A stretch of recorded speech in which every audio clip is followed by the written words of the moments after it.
Hola, buenas tardes. Buenas tardes. Bienvenidos a todos nuevamente a esta tarde con Sinergias. Estamos hoy con el doctor Jorge Orlando León en nuestra segunda sesión para poder analizar las implicaciones del decreto 579.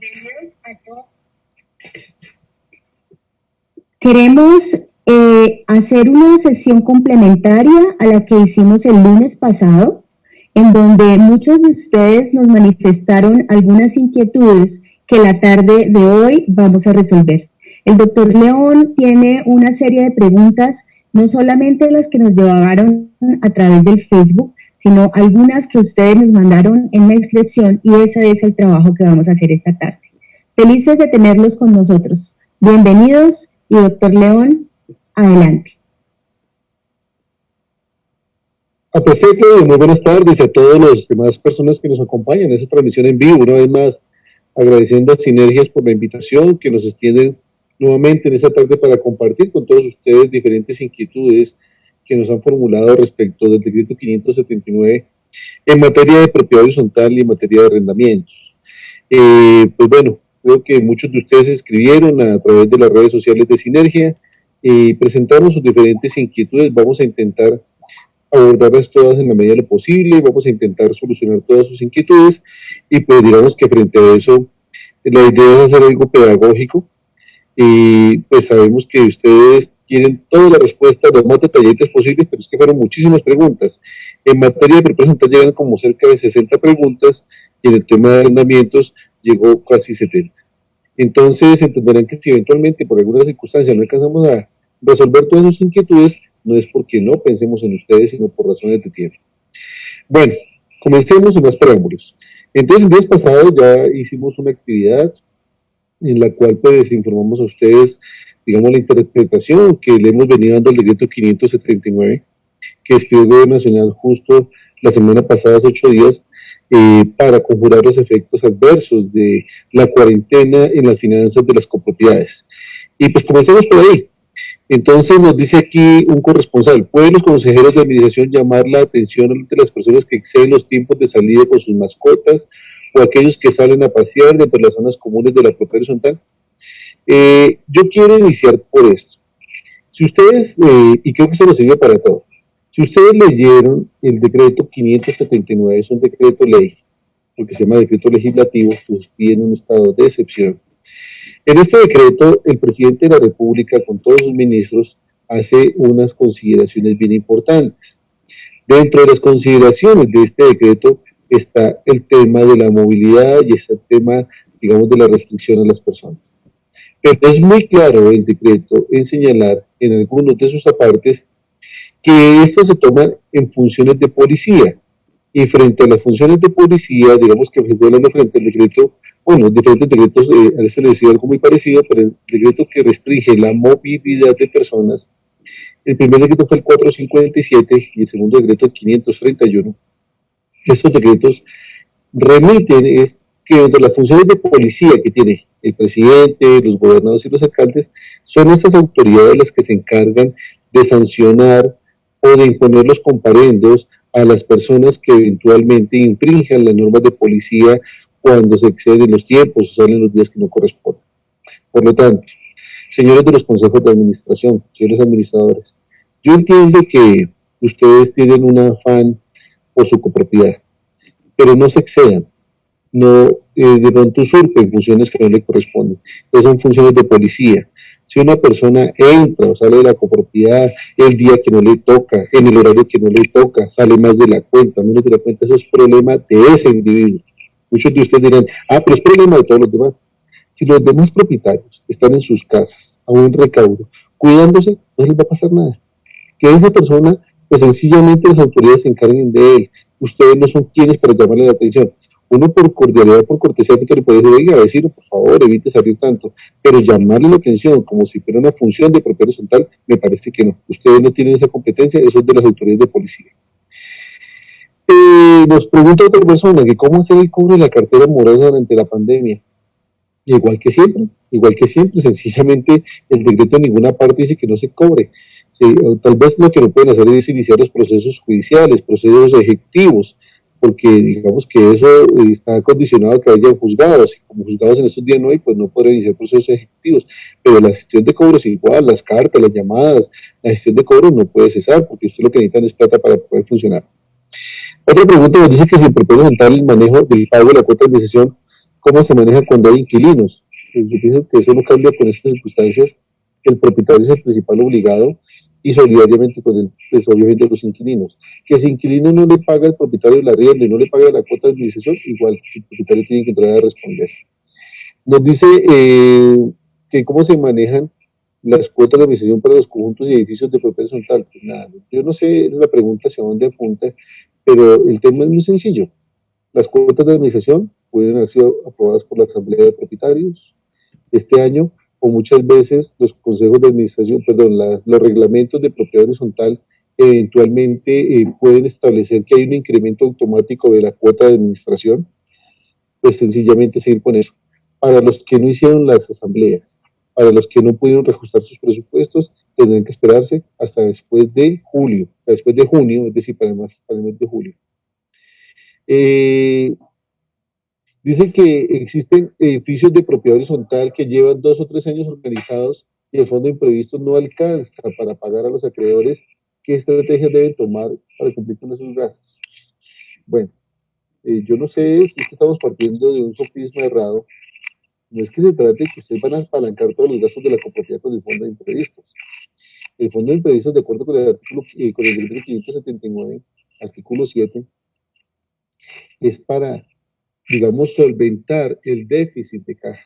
Digamos, cuando hay bajonazo en el recaudo, ustedes van a utilizar el fondo de imprevistos, pero entonces no pueden ustedes decir, el fondo de imprevistos va a sacar toda la plata, porque si la gente sigue pagando y si ustedes hacen buena gestión de cobro, pues entonces sencillamente lo que tienen que hacer ustedes es buscar cómo la gente paga las cuotas de administración oportunamente. ¿Cuándo se pueden llevar a cabo las asambleas presenciales? De acuerdo con el decreto, después del 30 de junio. ¿En qué fecha? Durante el mes de julio o subsiguientes, pero si es reunión ordinaria la debe convocar en el mes de julio, de acuerdo con el decreto. Me dice que tengo como ruido acá en el audífono. Vamos a ponerlo por acá más lejano, a ver si eventualmente suena mejor. ¿Qué beneficios trae la ley o este decreto a las copropiedades? Pues no sé si será un beneficio o no el beneficio, sino básicamente es conjurar los efectos adversos del no pago. El beneficio que eventualmente uno podría decir que existe es que la administración teóricamente podría tener recursos suficientes para atender los gastos en forma oportuna cuando la gente deje de pagar previa autorización por parte del Consejo de Administración. ¿Cuándo se puede llevar a cabo la asamblea? Bueno, eso ya le contestamos. ¿Cómo se maneja el tema de jardineros externos para entrar a la copropiedad? Pues nada, como entran los vigilantes. Sencillamente, pues ustedes, digamos que tendrán que tener todos los mecanismos de limpieza, de protección, para que pues obviamente esas personas cuando lleguen pues tengan buen lavado de manos, desinfección, equipos de protección, tapabocas, uniformes. Y recuerden que los tapabocas no son para que los usen hoy, mañana, pasado mañana. De hecho, en el Ministerio de Salud hay un documento que indica cómo es el manejo del tapabocas, cómo se pone, cómo se retira, cuánto dura. Y el tapabocas es desechable. Y por lo menos por lo que resta de este año, todo el mundo va a tener que, como parte de su atuendo diario, llevar tapabocas cuando esté en la calle.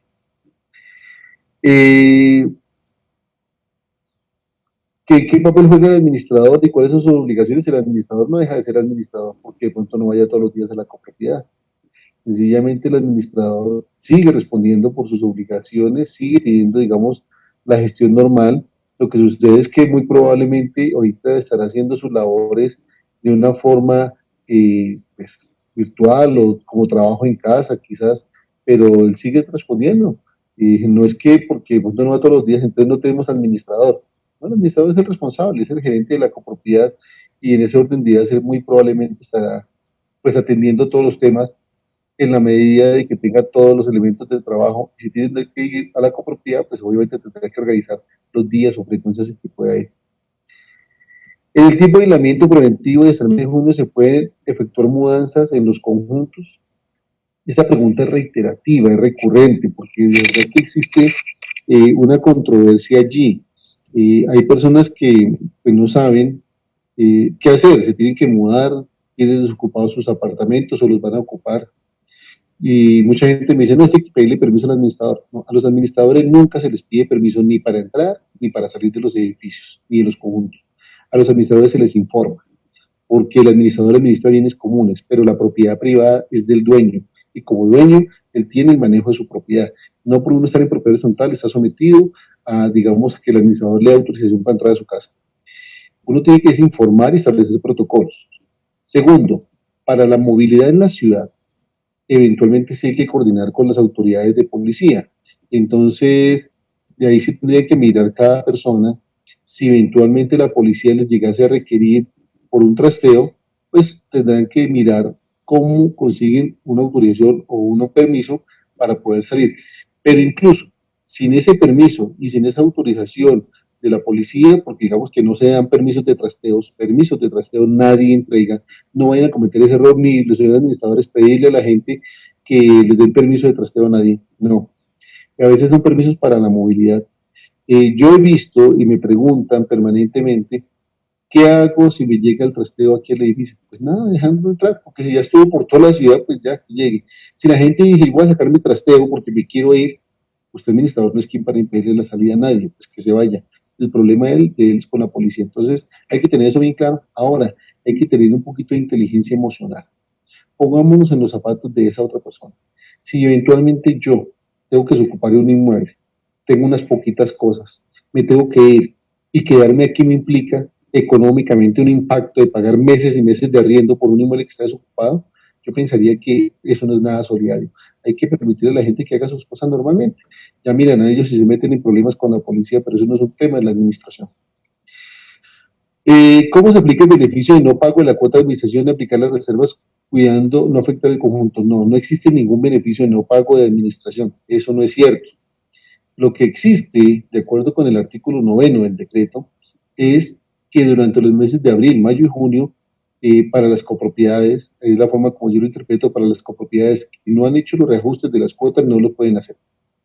Y para las que ya lo hicieron, pues lo van a mantener, porque es que yo no puedo tener, y eso yo lo he insistido todos estos días, yo no puedo tener un presupuesto acá y un ingreso acá, porque eso no me daría un déficit de caja, sino un déficit presupuestal.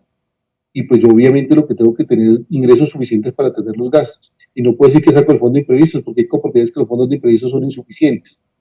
Entonces, el decreto trae dos medidas. Una, para las que ya hicieron el incremento, yo pienso que un decreto no puede ser retroactivo. Entonces tendremos que mantener ese incremento, pero se mantiene el descuento de todo el mes de, digamos, de abril, de mayo y de junio, todos los meses, esos 3 meses, con descuento se paga la cuota cualquier día del mes. E igualmente, quien no pueda pagar la cuota la pagará con, digamos, sin descuento, la cuota plena, pero sin intereses. Ahí hay otro beneficio, o sea que no hay beneficios ni hay, digamos, ninguna directriz de que no se paguen cuotas de administración. ¿De qué forma se afecta la relación con los contratistas, aseo, vigilancia, etcétera? Hay nuevas responsabilidades para administraciones, consejos de administración, son dos cosas. Primero, efectivamente puede existir una nueva relación con los contratistas de aseo y vigilancia. Recuerden ustedes que con el decreto 568, el gobierno nacional dispuso que las empresas durante estos meses no van a pagar los aportes a pensión sobre el 16%, que es el valor que se debe pagar, sino se paga con el 3%. O sea que hay una reducción del 13% de aportes. Quiere decir esto que la factura que llegue en el mes, digamos, a final de abril, corresponde al mes de abril, el mes de mayo, tendría que venir con un menor valor, porque no entendería uno que la empresa de vigilancia cobre lo mismo cuando está teniendo menos costos para atender a sus trabajadores. Ahí tendría un descuento. Y si es una empresa de aseo, de igual forma, porque no vamos a aprovechar ahorita los libres empresarios a cobrar lo mismo y no pagan todo el aporte, reciben más plata y entonces se ganaron el 13% de la seguridad social. Me parece que esa no es la filosofía. Segundo, frente al tema del aseo y la vigilancia, pues digamos que este personal de aseo y vigilancia tiene que tener unos protocolos diferentes para pues estar en la copropiedad, prestar sus servicios, los tapabocas, la limpieza, la asepsia, y pues yo pienso que ahí tienen que concertar con el proveedor del servicio de aseo o de vigilancia para que les dé a sus trabajadores todos los elementos y no los ponga de pronto en riesgo a estos individuos. El servicio de vigilancia se sigue prestando tal cual. El servicio de aseo, pues, pienso yo que tendrá unas condiciones diferentes, tendrá que prestarse el servicio de aseo de pronto de una forma en que le garantice a la gente las mejores condiciones de aseo y limpieza. Entonces, pues no sé, ahí se les corresponde a ustedes darles mejores directrices de tal suerte que las personas, los copropietarios, pues tengan, o por lo menos se vean bien atendidos en cuanto al servicio. Pensaría yo que hay más responsabilidades de las empresas de aseo que las empresas de vigilancia. La empresa de vigilancia pues controlará los accesos y demás, pero hasta ahí. No es que comiencen a hacer, como me han hecho preguntas, que si el vigilante le pide entonces la cédula, que si controla el pico y cédula, que se permite entrar. No pongan a sus vigilantes, no los expongan a pelear con la gente, por favor, denle buenas instrucciones. No los pongan a ellos a que controlen eso que es de la policía. Bueno, por acá nos hace una serie de preguntas. La señora Amanda de Silva, bueno, todos tienen nombre, vamos a ver si los podemos mencionar. Nos dice que quiere saber todo lo que tenga que ver con propiedad horizontal. La señora Johanna Suárez, que también le interesa todos los efectos de los decretos y la pandemia en propiedad horizontal. Doña Sonia Bernal, Mildred García, Pablo Enrique, Pablo Enrique Pulido, nos dice, si en un contrato de arrendamiento del inmueble comercial habiéndose iniciado el proceso de restitución por no pago del canon, el juzgado dictó, a ver, un auto de emisión y notificación de la demanda por los días antes de ser dictado. Está como larga la pregunta, pues no me cabe aquí en la casilla. Bueno, lo que yo entiendo es lo siguiente.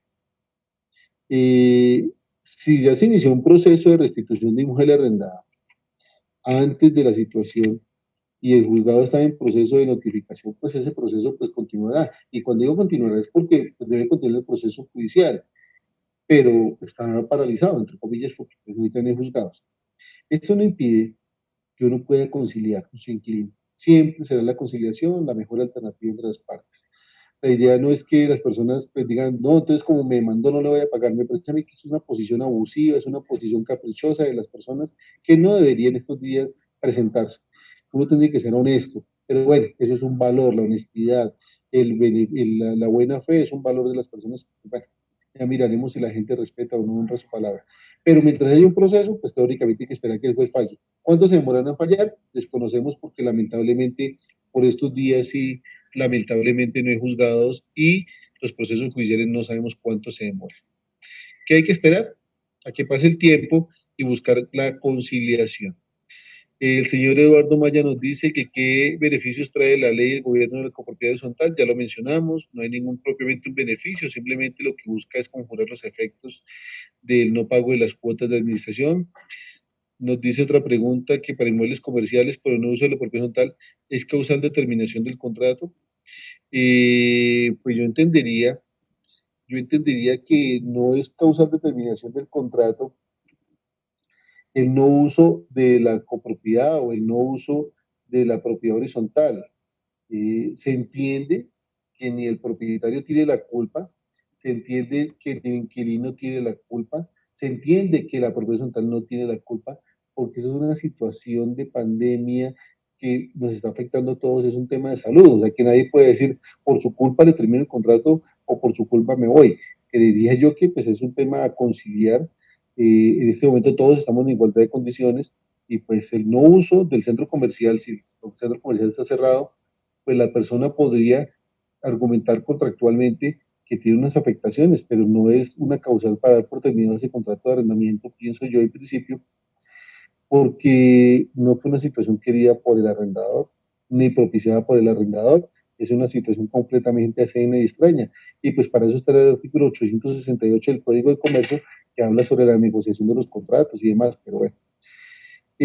Nos dice por acá el señor Juan Carlos Laverde, que las copropiedades, apreció Juan Carlos, un abrazo. Las copropiedades que realizaron asambleas en el mes de febrero y aprobaron el presupuesto, ¿cómo deben efectuarse frente al nuevo decreto? Pues yo creo y he venido repitiendo en estos días, desde que salió el decreto, y yo lo digo conforme a la exposición de motivos o consideraciones del mismo decreto. El decreto lo que nos dice es que necesitamos conjurar los efectos económicos de la situación. Dos, que las propiedades horizontales deben de contar con ingresos suficientes. Y yo no entendería, o sea, la lógica a mí me lleva a pensar lo siguiente. Yo no entiendo cómo eventualmente una propiedad horizontal va a contar con recursos suficientes si le disminuimos los ingresos. No entiendo. Y pensemos que muy probablemente los fondos de inversión no puedan amortizar todos los gastos. Lo que yo he dicho, y ya lo mencioné en esta oportunidad y lo vuelvo a repetir, es para quienes hicieron los incrementos, pues sencillamente ya están decretados y pare de contar. Para quienes no los decretaron, pues no los podrán decretar. Esa es mi mejor visión del asunto y básicamente, pues siempre van a pagar con descuento, como ya lo dijimos. Las copropiedades que no podemos hacer asambleas virtuales, ¿qué debemos hacer? Les dice la señora Tatiana Lemus. Pues desconozco por qué razón no pueden hacer reuniones no presenciales o virtuales. O sea, no veo una justificación. Lo que han dicho la mayoría de las personas que aducen esto es que la mayoría son personas mayores. ¿Qué tiene que ver con que sean personas mayores? Es que no usan la tecnología. Mentira, las personas mayores usan la tecnología. Que uno no haya establecido los protocolos y condiciones, y no haya hecho, haga el ejercicio. Es más, yo veo, perdón, lo que voy a decir acá, yo veo que es más un miedo de los administradores a hacer reuniones virtuales o no presenciales que hacerlas. Me parece a mí que es más eso, más como miedo a enfrentarse a lo desconocido. Creo yo que hay que intentarlo. Cuando usted lo intente y lo haga, dirá, nos fue mal. Que eso vale mucho. Yo creo que eso puede ser inclusive con un costo ínfimo, barato. Es más, de hecho, apreciada Claudia y todos los que nos escuchan, pensando en esa situación y tantas preguntas que nos han hecho al respecto, estamos pensando para la próxima semana hacer una capacitación para enseñarles a la gente a hacer reuniones virtuales de asamblea, reuniones no presenciales, cómo se hace, cómo se instala, cómo se delibera, cómo se vota, y de pronto mostrar diferentes plataformas que les puedan servir. Es como una labor más bien de pedagogía, porque la gente no sabe, nunca lo ha hecho, entonces como nunca lo ha hecho, dice, no, la gente no se va a conectar. No creo. Mire, ahorita estamos conectados, en este momento no sé cuántas personas hay que nos estén viendo, porque estoy viendo la transmisión, tenemos 110 personas. 110 personas. Entonces no veo por qué no se puede hacer una asamblea de 200, de 500. Hace unos días comentaba en mi canal, tuve una conferencia que dicté y llegaron 800 personas y pues la gente interactuó. Entonces sí se pueden hacer. La señora Cristina, bueno, entonces ¿qué hacen si no quieren hacer reuniones virtuales o no presenciales? Si no quieren hacer, tendrán que esperar a hacer la reunión presencial. ¿Y cuándo será? En el mes de julio, porque de aquí al 30 de junio no se puede hacer porque el decreto lo prohíbe. La señora Cristina Lozano, nos dice que la asamblea presencial, un mes después de levantada la emergencia, aplica para cualquier propiedad. Sí, claro, la propiedad horizontal sencillamente es propiedad horizontal, no importa que sea grande, chiquita, mediana, centro comercial, parque industrial, conjunto, no tiene nada que ver, para todas aplica. Nos dice, es cierto que el decreto 579, eh, que si las copropiedades que ya realizaron una asamblea en enero o febrero deben devolverla a cobrar la cuota que tiene el año 2019, la señora Johanna Poveda, mire, yo la verdad lo que veo es que esa ha sido como la interpretación que le han venido dando muchas personas. Yo respeto las interpretaciones porque yo no soy la última decisión aquí en este país ni la última palabra. Simplemente lo que yo pienso es que los conferencistas, los que asesoramos estas áreas del derecho a las propiedades horizontales, tenemos que tener un sentido pedagógico, objetivo y de sensatez. Y si eso nos lleva a pensar que la propiedad horizontal no se puede quedar sin recursos económicos y que tienen que seguir funcionando, lo más lógico es que yo llegue a la conclusión de que no podemos devolvernos a las cuotas del año 2019 cuando estamos pagando vigilancia con valores del año 2020 y al servicio de aseo. Y en esos dos rubros ya tenemos el 80% del presupuesto. Muy probablemente le mejoramos los horarios al revisor fiscal, al contador y al administrador también. Entonces realmente no podemos ver, yo la verdad no siento que ese sea el sentir de la norma. Respeto y insisto, la opinión de colegas míos que están diciendo eso, pero yo a quien he venido asesorando en estos foros, he sido invitado, así como me he invitado Sinergias esta tarde a hablar con ustedes, he sido invitado por algunas lonjas, he sido invitado por compañías de seguros y por diferentes entidades a nivel nacional. Yo he venido diciendo el mismo discurso, que ojalá que nos pusiéramos de acuerdo frente a ese punto, porque es que no le hacemos ningún favor a las propiedades horizontales diciendo que nos volvamos a las cuotas del año 2019. La señora Rocío Roja nos dice que en propiedad horizontal el manejo del pago de la cuota de administración cuando hay inquilinos, ya lo mencionamos. Otra pregunta, que sin cuarentena las copropiedades que lo hicieron la Asamblea Ordinaria Anual, la ley que dice cuándo la pueden hacer, el decreto 579 dice que después de junio, o sea, en julio, la pueden hacer en forma presencial y durante este tiempo la pueden hacer en forma no presencial. Nos dice por aquí la persona que si el descuento por pronto pago, que si es opcional en cada copropiedad y se otorga en un plazo inferior a un mes, es obligatorio concederlo en la época y si el pago lo hacen dentro del mes, sí, claro, porque es que, a ver, el descuento por pronto pago es opcional darlo en las propiedades horizontales porque pronto todavía no lo tienen. Y las que lo tienen condicionada, uno, a que se pague dentro de unos días y dos, que la persona esté a paz y salvo. En este caso, pues sencillamente si tiene descuento, ese descuento aplica por todo el mes para todas las personas, pero si la condición es que esté a paz y salvo, pues sencillamente un deudor moroso no podría beneficiarse del descuento por pronto pago porque no estaría pagando prontamente la cuota actual, sino que estaría haciendo con abonos a las cuotas antiguas. Nos dice las cuotas de administración, cómo se calculan. Bueno, hay muchas preguntas repetidas, pues no vale la pena insistir en lo mismo. ¿Cuáles son las incidencias del decreto? ¿Cuáles son las incidencias en la parte comercial y de propiedad horizontal? Yo pienso que las incidencias para la parte comercial y para la parte residencial teóricamente son las mismas porque el decreto no diferencia la una de la otra. Sin embargo, sí hay unos efectos prácticos. Las propiedades horizontales de uso comercial, en las cuales no hay supermercados, farmacias y no están operando, pues obviamente se encuentran cerradas. Si se encuentran cerradas, teóricamente demandan menos mantenimiento, menos aseo y quizás hasta menos vigilancia. Razón por la cual en esos casos, en esos centros comerciales, se podría mirar cómo se eliminan los costos y gastos por estos meses.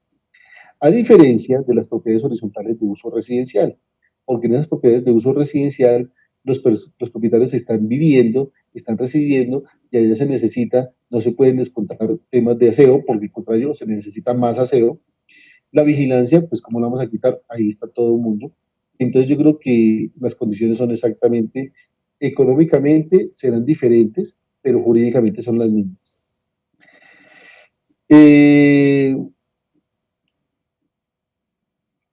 Aquí hay otras preguntas.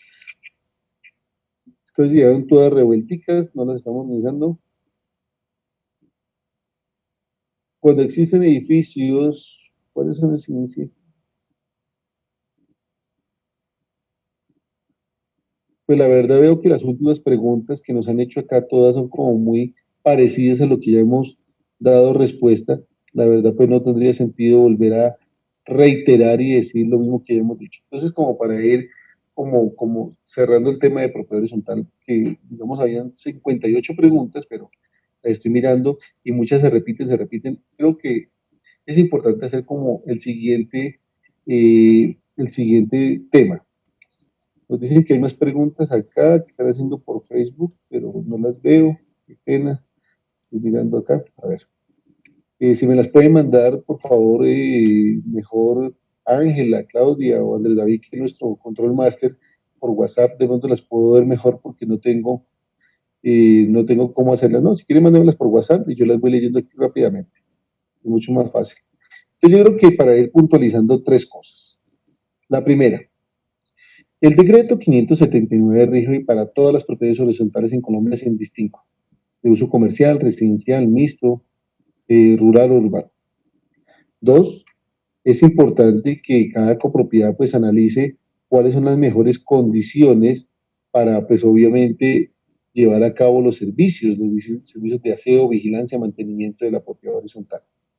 Tres, frente al pago de las cuotas de administración, lo que uno podría decir es que lo más sensato es que se mantenga el presupuesto de enero, febrero y marzo con el descuento que le otorga el decreto.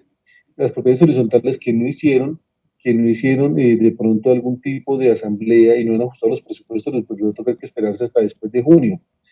Esto porque por decreto presidencial así se estableció.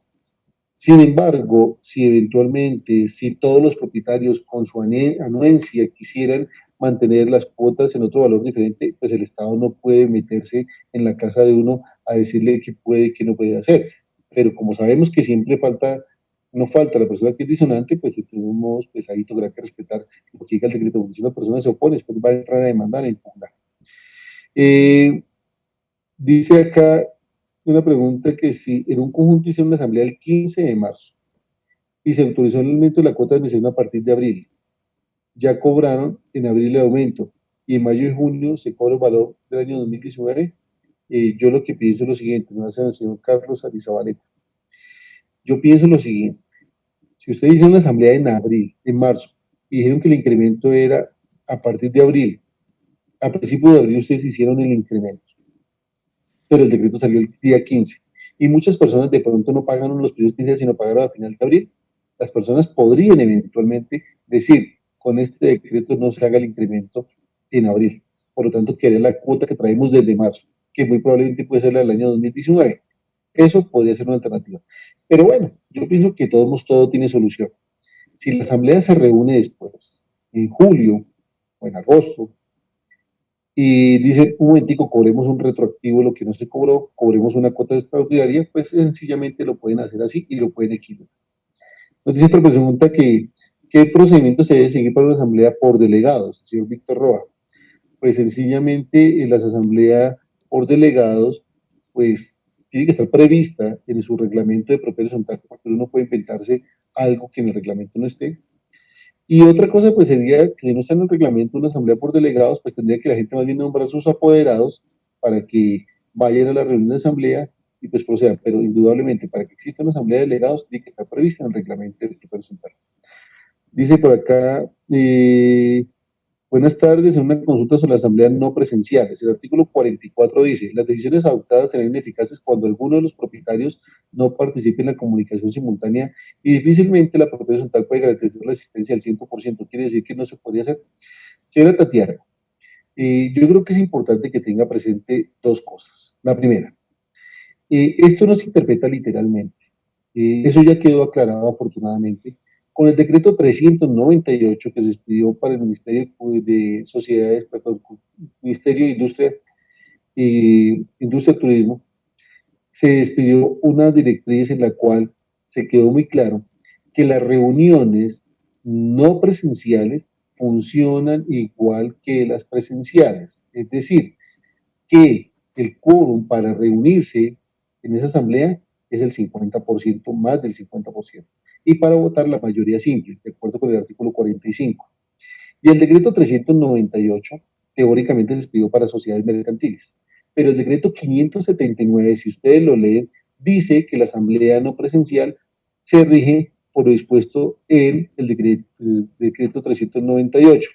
Se lo voy a leer expresamente aquí para la persona que nos consulta. Dice así, asambleas en la propiedad horizontal. Las reuniones ordinarias de la Asamblea de Edificaciones sujetas al régimen de propiedad horizontal de que trata la ley 675 podrán efectuarse. Estoy leyendo el artículo 8 del decreto 579. De forma virtual durante el periodo comprendido entre la vigencia del presente decreto y el 30 de junio, siguiendo los requerimientos del artículo 42 de la ley 675 y el capítulo 16 del título 1, parte 2 del libro 2 del decreto 674, decreto único reglamentario del sector turismo. Y por otro lado, acá nos dice el parágrafo 2 que los administradores y los miembros del consejo de administración, no sé qué, no impondrán multas. Entonces, lo que yo quiero decirle a ustedes es que es muy claro que este decreto 1074 establecido para el sector turismo, recogido en el decreto 398, reglamenta las reuniones de asamblea no presenciales y esa es la forma adecuada de hacerla. No se requiere el 100%, no se requiere. Eso ya quedó bastante claro. Tenemos otra pregunta por acá. El consejo fue elegido el 8 de marzo. Uno de los consejeros está en entredicho su elección. No sé por qué estará en entredicho. Y hasta no obtener la respuesta no se quiere reunir. Un propietario asistió normal a la reunión en el momento de la elección del consejo, dio un poder para que alguien lo representara y si fuera elegido en el consejo y no se retiró para decir que no estaba presente. Dicha persona que estaba con poder fue elegido. ¿Es válida la elección? Eso lo pregunta el señor Milton Santaña. Don Milton, la asamblea es la asamblea.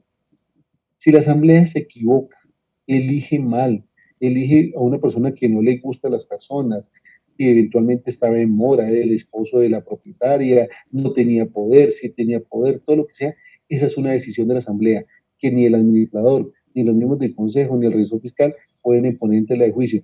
Que esté en entredicho será para la persona que cree, pero la asamblea tomó la decisión. Si eso fuera así, que uno dijera que están en entredicho las cosas y no aplican, no existiría el artículo 49 de la ley 675 que habla de la impugnación. Cuando una asamblea toma una decisión ilegal, lo que quiere decir es un proceso de impugnación ante un juez. Por lo tanto, esos miembros del consejo, 8 que fueron elegidos, son el consejo de administración y pare de control. Hay que comenzar a gestionar con ellos. El señor Sergio Lara nos dice, los recursos del fondo de imprevistos se pueden destinar a pagar cuotas de administración de propietarios que no pueden pagar durante el periodo de la emergencia. Esa no es perdón, esa pregunta del señor Víctor Cárdenas. Esa no es la teleología del decreto. El decreto no es para prestarle plata a los propietarios, es para cubrir el déficit de recaudo. Entonces, si usted recaudó 8 millones de pesos en el mes y sencillamente en esos 8 millones del mes y sus gastos son 9, saca el millón de pesos que le falte, completa los gastos, pero eso no es para prestársela a don Pedro, doña María, no, es los gastos del conjunto. El propietario estará en la obligación de pagar su cuota de administración después.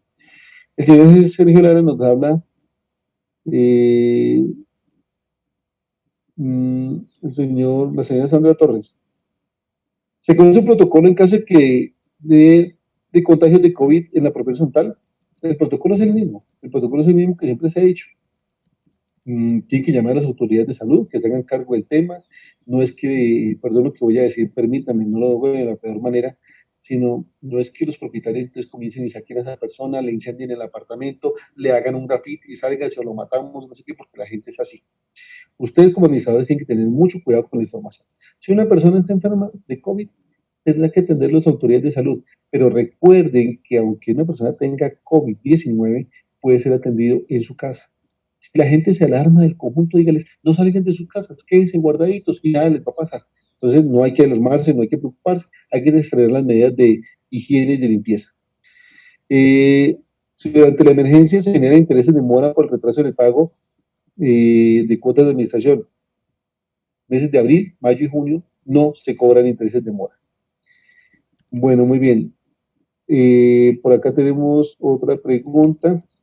Nos dice que si un administrador pregunta nuevamente si ya debe controlar la entrada y salida de visitas y que se puede evitar los trasteos. Yo voy a referirme por última vez porque me parece que es reiterar y dar la vuelta y dar la vuelta. Ni el administrador tiene facultad para impedir las visitas en el conjunto ni los trasteos. Esa no es su función. Que la gente se preocupa, pues que la gente entonces no salga de sus apartamentos, que de pronto se salen con sus tapabocas, con sus guantes, que el aseo se haga muy bien en las zonas comunes. Porque recuerden que el decreto 457 y el decreto que prorrogó la cuarentena establecieron que, uno, hay ciertas excepciones, hay 35 excepciones para que la gente tenga movilidad. Y a partir del 27 de este mes, la próxima semana, van a haber más excepciones. Entonces, por ejemplo, la gente del trabajo de la construcción, piensen en un ingeniero. Entonces, el ingeniero tiene que ir a su obra. Entonces, ¿qué hacemos? No le dejamos salir del conjunto ni entrar del conjunto, porque entonces teóricamente está en la calle. O un trabajador de la construcción, cualquiera que sea, un proveedor de materiales, un conductor de una volqueta, de una mixer, sencillamente, toda la industria manufacturera en el país, la gente va a entrar y salir. Las personas que tienen mucho miedo de lo que pase con sus vecinos, pues lo que tienen que hacer es mantenerse guardaditos en sus casas, tranquilos. Si alguien mayor llega un familiar a visitarlo, tiene el derecho a entrar a visitarlo porque eso expresamente lo trae el decreto, la visita a personas mayores. Si alguien tiene hijos menores y de pronto no viven en el mismo hogar, entonces sencillamente el papá quiere venir a visitar a sus hijos, eso también está previsto en el decreto. El Instituto Colombiano de Bienestar Familiar estableció eso. Entonces ustedes no son quienes para impedir las visitas ni entradas ni mucho menos. Tienen que controlar los protocolos de acceso, que la gente utilice de pronto gel antibacterial, que se bañe, que utilice tapabocas y demás. Básicamente creo que es eso. Nos dice por acá que en los edificios donde funcionan oficinas, los protocolos de ingreso y salida están establecidos o en la misión de realizar conjuntamente con el Consejo. Y yo les invito que ingresen en la página del Ministerio de Salud, ahí hay protocolos para una cantidad de cosas. Créenlos y adóptenlos. Y digamos, de alguna forma pueden establecer, donde hay oficinas, pues el primer protocolo es que la gente llegue al lugar de oficinas con tapabocas. Eso, todo el mundo utiliza tapabocas en Colombia. Segundo, si ustedes consideran que puede ser una buena práctica colocar un lavamanos portátil a la entrada del edificio, de oficinas, de departamentos, para que la gente se bañe las manos, porque es que el COVID-19, entiendo yo, y lo que nos han dicho desde el primer día, el lavado de manos. El lavado de manos no se nos puede olvidar. Si usted se baña las manos, el jabón mata el agente. Si usted tiene tapabocas, no le ingresa por las mucosas. Si usted utiliza guantes, los guantes no es para tener los guantes todo el día, comer con ellos, manejar y todo, no. Los guantes para que usted utilice para algo, los elimina. Usted utiliza tapabocas, lo elimina, tirándosele de la cara. Puede utilizar 2 tapabocas en el día si quiere. Básicamente es eso. Su personal de aseo, su personal de limpieza. De momento ahorita hay unas caretas también, tapabocas y careta, perfecto, no hay ningún problema.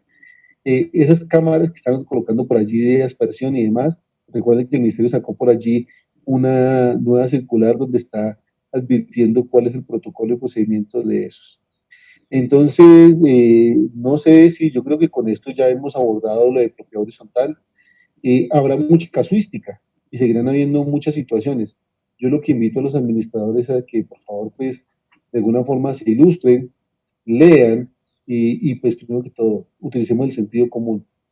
Las propiedades horizontales no las podemos sellar para que nadie entre, no, la gente tiene que salir, entrar, digamos que de hacer una vida medianamente normal, medianamente, con muchos protocolos.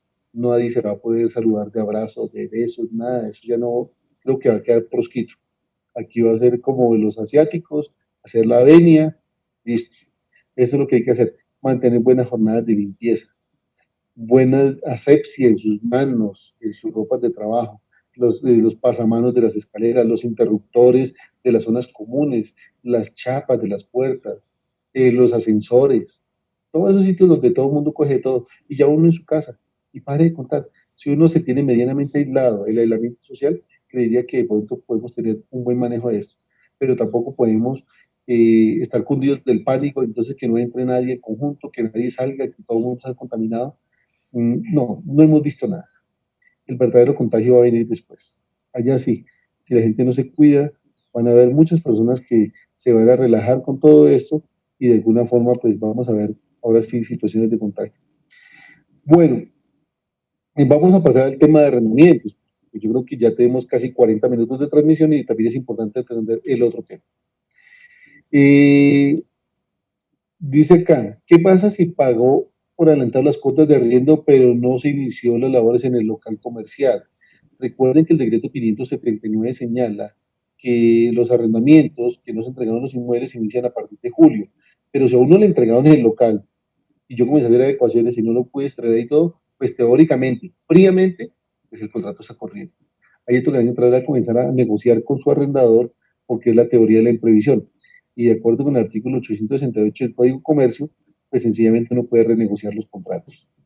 ¿Qué pasa si con la cláusula de incremento de arriendo se suspende, se paga, se negocia? Pues bueno, recuerden ustedes que el decreto de arrendamientos nos dice varias cosas. Primero, frente al reajuste dice que no se hace reajustes por los meses que dure el decreto, es decir, desde abril hasta junio. Pero luego dice el parágrafo lo siguiente, concluido el apasamiento, es decir, después de julio, a partir de julio, establecido el inciso anterior, el arrendatario pagará las mensualidades con el reajuste anual correspondiente en los cánones que hagan falta para terminar el periodo contratado. Entonces, digamos que si había un reajuste que iniciaba en abril, en mayo, en junio, no se hace. Y a partir de julio, usted tiene que pagar ese reajuste que dejó de hacer pegado al arriendo ya reajustado. O sea, no es que durante esos meses no se pague. Démonos cuenta de la teleología del decreto, que si uno lo mirara con la propiedad horizontal pasaría lo mismo. Sencillamente no es que no se reajuste, sino que se aplaza el reajuste y después se tiene que dar la diferencia. Más o menos como lo que yo veo que el decreto dice. Entonces, ya es un tema de negociación. En el decreto hay que pagar arriendos. Si no se hace reajuste en estos meses, cuando se libere el tema, a partir de julio, se paga el arriendo reajustado más la diferencia que deje de pagar. Eso que dice, pero sin perjuicio de lo que convengan las partes. Nos dice que llegó a un acuerdo para un canon inferior con el arrendador y cómo garantiza que no se convierte en deuda cobrable hacia el futuro, haciendo un documento. Hay que hacer un acuerdo de pago, hay que hacer un otro sí, hay que hacer una modificación del contrato, es lo mejor, para que quede una constancia documental. ¿Cómo intervienen los asegurados cuando los arrendatarios dejan de pagar? Pues sencillamente usted, si es compañía inmobiliaria propietario, tendrá que reportar el siniestro a la compañía de seguros para que la compañía de seguros le dé el trámite correspondiente y determine qué hay que hacer. Si pagan, si no pagan, porque también hemos escuchado algunas compañías de seguros que han dicho, no todas, algunas, han dicho que eventualmente no van a pagar porque puede ser una fuerza mayor también para todos. Pero eso ya lo determina, las fuerzas mayores las determina un juez, no las partes. Pero otras han dicho que van a atender todos los siniestros, no sabemos. En este caso, el arrendatario puede terminar el contrato en cualquier momento. Eh, Nos dice este decreto que teóricamente no se pagarían cláusulas penales ni intereses por los arriendos que no se pagan. Bueno, y por aquí más adelante dice lo siguiente, artículo sexto. Artículo sexto, inciso segundo del numeral primero. De conformidad con lo anterior, se suspende la aplicación de intereses de mora, penalidades, indemnizaciones o sanciones provenientes de la ley o de acuerdo entre las partes. Este párrafo quedó suelto, no está pegado a nada, está en la parte del artículo sexto y numeral primero. Y entonces uno diría como que aplicaría a cualquier terminación de contrato. O sea, que si una persona termina un contrato por estos días, teóricamente, pues no tendría por qué pagar ninguna penalidad, pero eso ya es un tema de interpretación. Así como está redactado, entendería algo que podría aplicar penalidad por no pago del arriendo y penalidad por terminar el contrato. Ya le corresponderá al juez, en su caso concreto, que determine si efectivamente es lo que uno puede interpretar, pero daría la impresión de que sí es. El arrendatario de salones con fines comerciales, jardín infantil, manifiesta que solo puede pagar la mitad del arriendo. ¿Y qué se hace? Pues yo pienso que conciliar y que no paga servicios públicos. Pues sencillamente, si no estamos utilizando los locales, pues yo no veo cómo va a pagar servicios, pues no habría consumo. Hay que entrar a negociar. Yo invito a lo mismo, conciliemos, negociemos, no seamos intransigentes. En esta situación la gente no está por gusto, en esta situación estamos todos producto de las azares de la vida. El arrendador siente que se le está afectando su ingreso, claro, pero el inquilino también siente que está sufriendo una mengua, no tiene cómo pagar. Entonces creo que aquí el llamado es a conciliar. El congelamiento de la renta hasta por cuántos meses va, abril, mayo y junio. ¿Cómo se maneja el pago de intereses de las cuotas que los arrendatarios aplazan? Las cuotas de administración no generan intereses de mora, ni los pagos de arriendo tampoco generan intereses de mora. Si eventualmente no llegan a ningún acuerdo, lo que dice el decreto es que sí se pagan los intereses de mora, que es la mitad del interés bancario corriente para los créditos de consumo. ¿Cómo se va a manejar el tema de las visitas de los apartamentos? Pues nada, las visitas de los apartamentos, pues ya lo dijimos, están permitidas, no están prohibidas. Es un tema ya de protocolos. Vamos aquí a otras preguntas que nos han hecho. Dice así, si el inquilino no paga el arriendo, ¿cómo el propietario debe pagar la cuota ante el banco? Que si los bancos dan una tregua para pagar.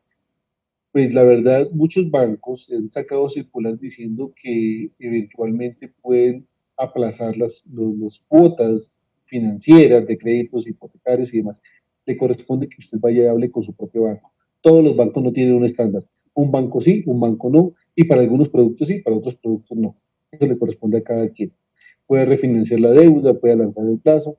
Definitivamente eso es un tema discrecional entre el banco y cada cliente. En caso de que el arrendatario no pague arriendo y no se quiera ir, ¿qué se debe hacer? Y debe servicios públicos. Pues sencillamente lo que yo pienso es que ya después que hayan juzgados, pues usted podrá iniciar las acciones en contra del arrendatario y en contra de los coarrendatarios, porque tampoco queremos clientes ni arrendatarios abusivos. Los arrendatarios tienen que pagar. Una cosa es que yo concilie en mutuo acuerdo que le reduzco algo, que llegamos a un acuerdo en beneficio mutuo, eso está bien, pero tampoco me parece sensato, no me parece decente, no es en este momento lo que menos uno quiere es gente avivata, ni que el propietario se abuse de su inquilino, ni que los inquilinos abusen de sus propietarios. El contrato sigue teniendo vigencia y se podrá después demandar. Y si tiene coarrendatarios, pues demándelos y embarguenlos, ¿qué más se puede hacer? Pero eso ya será cuando haya juzgados. ¿Que cómo se negocia el pago de los arriendos? Pues nada, poniendo las cartas sobre la mesa, que cada uno hable con la verdad, con la buena fe, llegar a un acuerdo y documentar, hacer un documento bien hechecito para que no tengan problemas a futuro. Dice que cómo se puede tener los propietarios tranquilidad que pueden desalojar a sus inquilinos. Por estos meses no pueden haber actos de desalojo, no pueden haber actos de desalojo de ningún tipo, expresamente lo prevé el decreto, inclusive el artículo primero.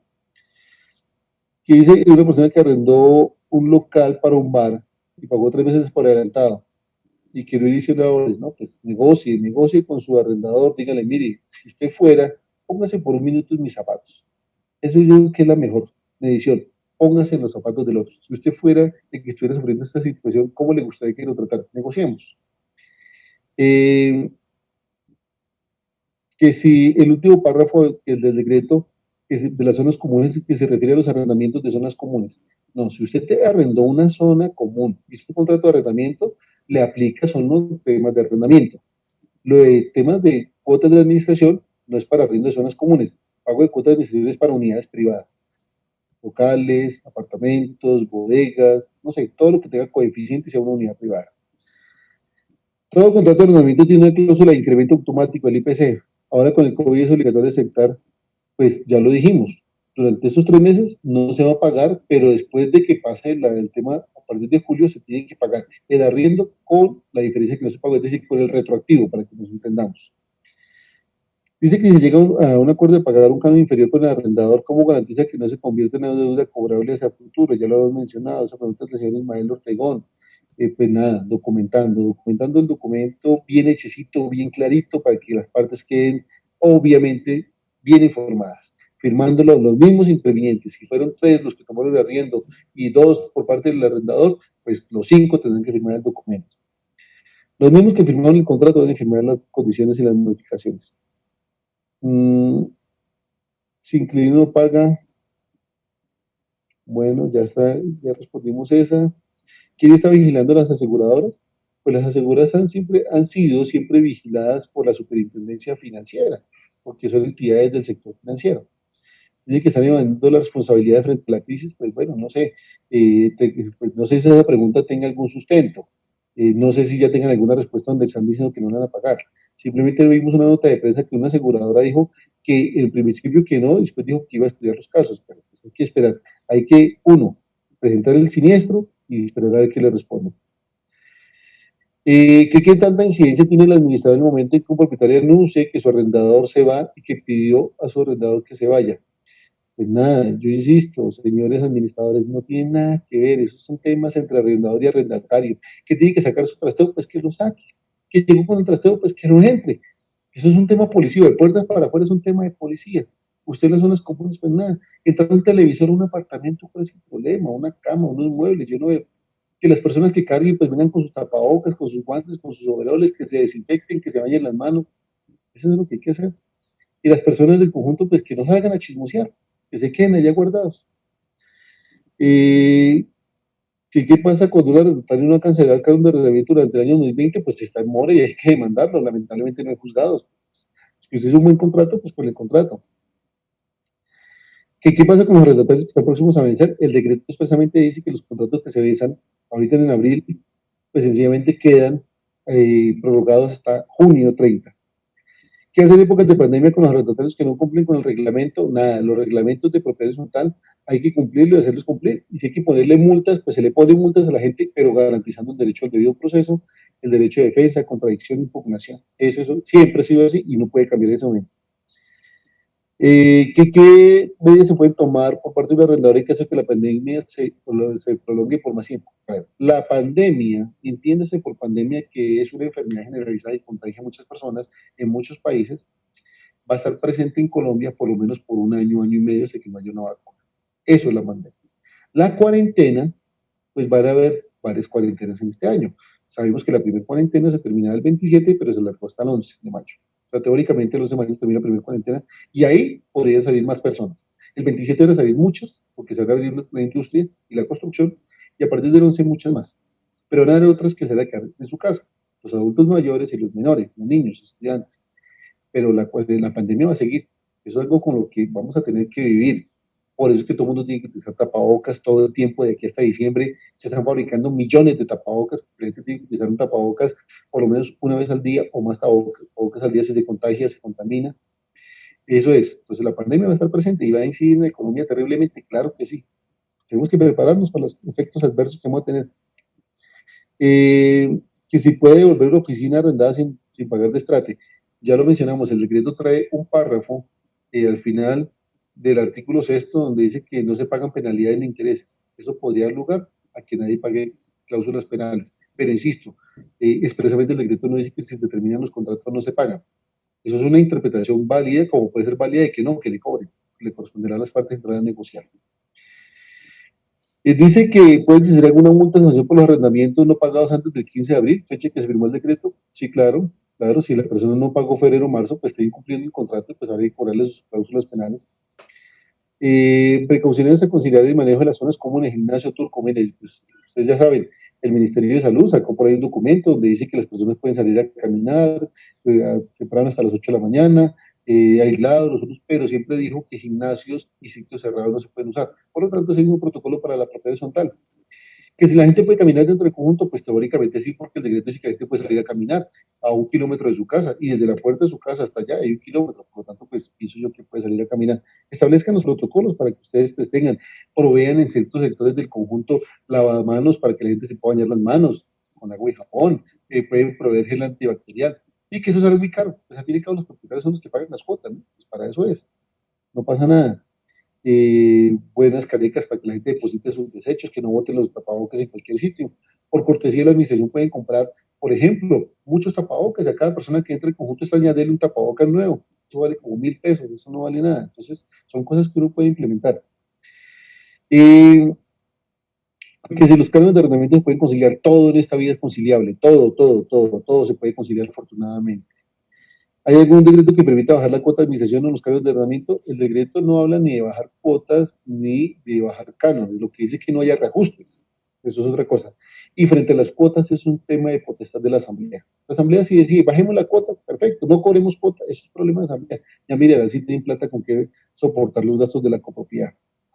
¿Están exentos los trabajadores independientes y otros residentes del pago de cuotas de administración durante la cuarentena? No, nadie, todo el mundo tiene que pagar, el mundo sigue. Entonces, los vigilantes, como que les pagamos el aseo, los servicios públicos, ¿no? Hay que pagar todo. En una propiedad, una zona común utilizada como jardín infantil, según un reglamento que genera ingresos para el conjunto, se considera arrendamiento o prestación de servicios.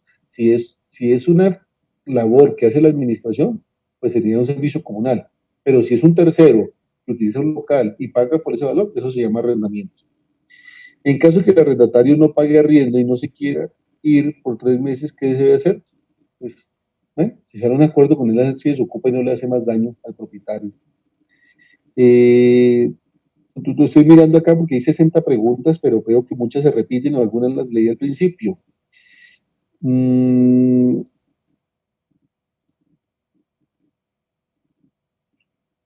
Dice cómo funcionan las pólizas de arrendamiento cuando los inquilinos no paguen el canon. Pues ya como cualquier póliza de seguros, cuando se presenta el siniestro, usted tiene la obligación de notificar a su compañía de seguros, al asegurador, para que estudie el caso y pues mire si indemniza o no indemniza. ¿Cesan las obligaciones de las aseguradoras? No, no cesan, nadie ha dicho eso, no hay ningún decreto, no hay ninguna disposición, el contrato de seguros, como todos los demás contratos, siguen. Dice que a los contratos de arrendamiento actuales se les puede adicionar una cláusula compromisoria o un otro sí, en el que, vamos a leerla completa, en el que, ¿qué? En el que puede por un momento determinado dar por terminado un contrato. Todo contrato se puede adicionar, todo contrato se puede modificar, no hay contratos inamovibles e inmodificables, todos, pero siempre y cuando haya como un acuerdo de las partes. Si un contrato interviene en dos partes y todas las cosas se deshacen como se hace. Artículo 1602 del Código Civil colombiano. Sencillamente las personas pueden modificarlo, pueden resiliarlo, pueden terminarlo, todo lo que quieran. Dice que en un conjunto, una tienda de víveres y artículos básicos para consumo está arrendado en particular. ¿El conjunto consideraría mixto? No, el conjunto no se considera mixto porque desde un salón se rinde para una tienda de víveres, porque es que el conjunto mixto es cuando las unidades privadas tengan diferentes usos, no cuando se exploten los bienes comunes. Segundo, se suspende durante la pandemia un contrato. ¿Qué incidencias tiene? Pues obviamente, si usted tenía eso planteado como un ingreso de administración y no le pagan ese dinero del arrendamiento, pues sencillamente, nos dice que también con un gimnasio, pues sencillamente eso van a ser menores ingresos para la copropiedad. Y pues obviamente, si usted en el presupuesto dijo, mis ingresos son de este valor y mis gastos son de este valor, pero se le reducen los ingresos, la pregunta es con qué va a sacar para los gastos. Palabras más, palabras menos, creo que hemos abordado todas las preguntas que nos han hecho. Vamos a mirar si por acá me han hecho alguna pregunta adicional. Dice por acá, ¿puede un administrador suspender el uso de las zonas comunes y reglamentar el uso? No, los administradores tienen que, por estos días, apoyarse en el Consejo de Administración para reglamentar esos usos sin infringir la ley y violarle los derechos a los propietarios. Eso es lo que tiene que ser un buen administrador. Pensar con sensatez, no con apasionamiento, lo que yo quisiera para mí, sino lo que sea para el beneficio de la comunidad. 2, apoyarse con el consejo. 3, socializar el tema para que las personas de alguna forma lo tengan muy claro, adopten las medidas. Pero aquí no es imponer nada, es llegar a acuerdos con la comunidad, entender que eso es un beneficio para todo el mundo. No es una cosa de perjuicio, pero no cercenemos, por lo menos en estos días, ¿cómo es la vida, no? Que es curiosa. En estos días, que supuestamente, pues digamos que no estamos todavía en un pico alto de personas contagiadas, se cerraron las copropiedades de las zonas comunes y todo el mundo encerrado. Pero a partir del próximo lunes la gente puede salir a caminar por las zonas comunes y teóricamente pues hay más casos de contagio. Y después van a haber más personas afuera en la calle y van a haber más casos de contagio. Entonces, ¿qué hay que hacer? Pues comenzar a adoptar medidas de prevención al interior de las copropiedades, como es el lavado de manos. Yo creería que sería importante que en cada portería de cada conjunto se coloque un lavamanos portátil y cada persona que llegue al conjunto se bañe las manos, como mínimo. Tenga un tapabocas. Así, cada que tiene un tapabocas, bote ese tapabocas y ingrese con un tapabocas limpio. ¿Por qué no? Pueden ser medidas buenas porque lo que necesitamos es proteger a la gente, pero digamos que la gente no entra, que no salga, me parece que ya es una medida un poco exagerada, es un poco desmedida el tema. Pues mire, qué bueno, mire, llevamos una hora de transmisión y hemos completado la gran cantidad de preguntas. Tenemos 60 preguntas de arrendamiento, 68 de propiedad horizontal. Pues qué bueno, hemos logrado poder atender todas las inquietudes. No sé si existe alguna otra pregunta. Si les ha gustado lo que hemos dicho, una manito arriba, por favor, denos una manito, porque pues eso es bueno para todos los que hemos intervenido en esta transmisión. Muchas gracias, yo estoy viendo sus manitos, muy amable. Si no les gusta, pues no digan nada, dejen así, está bien. Muchas gracias. Apreciada Claudia, creo que hemos cumplido con el propósito de esta transmisión, de atender todas las inquietudes, todas las preguntas que trasladaron los amigos y clientes de Sinergia. Si hay alguna pregunta o inquietud adicional, con todo gusto lo atendemos acá. Doctor León, muchas gracias. Muy interesante. ¿Cerrado? No, está abierto. Master. Ya, perfecto. ¿Listo? Ok.